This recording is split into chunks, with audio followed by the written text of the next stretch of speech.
La història de la presència d'una suposada lleona al massís del Port ha acabat. D'entrada, ha resultat que l'animal no era un lleó, sinó un gos asilvestrat de grans dimensions.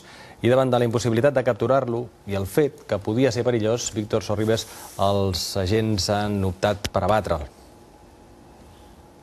Sí, efectivament, l'objectiu era capturar-lo viu, però no ha estat possible.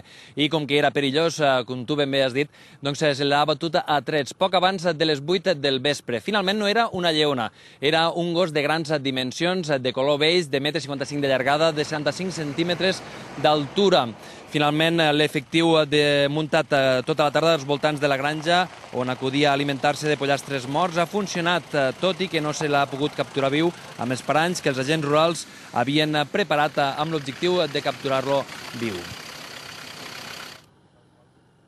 La idea era, tractant-se d'un gos, d'intentar la seva captura en viu. Però això no ha estat possible per dues raons.